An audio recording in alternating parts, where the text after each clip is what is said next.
অনুরোধ করি যুবক, প্লিজ যুবক, হৃদয়টাকে মেরে ফেলিও না। তুমি দেখো না, তোমার বয়স 22, 10 বছর বয়সে মা বলেছে স্কুলে যা, মাদ্রাসা যা, মানুষ হবি, ভবিষ্যৎ ভালো হবে।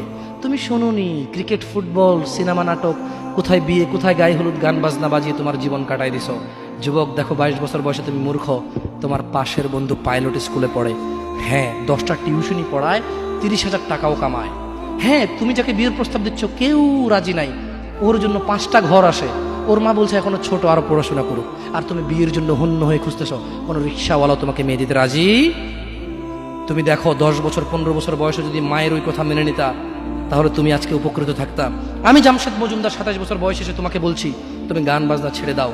ইনশাআল্লাহ 60 বছর পরে মারা গেলে, 30 বছর পরে মারা গেলে, 70 বছর পরে মারা গেলে ওই উপকৃত হবা। আর তা না হলে এই গান বাজনার সাথে তুমি তোমাকে ধ্বংস করে দিচ্ছ। যেদিন নিঃশ্বাস বন্ধ হয়ে যাবে সেদিন হলেও বুঝবা। বুঝতে তোমাকে হবেই, জমিনের উপরে বোঝো অথবা জমিনের নিচে বোঝো, বুঝতে তুমি হবে।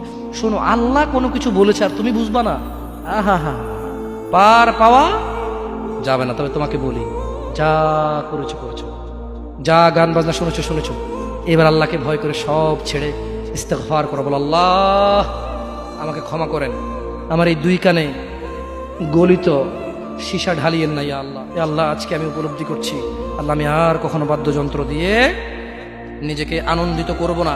এই হারাম যা আপনার এত আপনাকে রাগান্বিত করে, আমি আর কোনোদিন এই হারাম দিয়ে নিজেকে আনন্দিত করব না।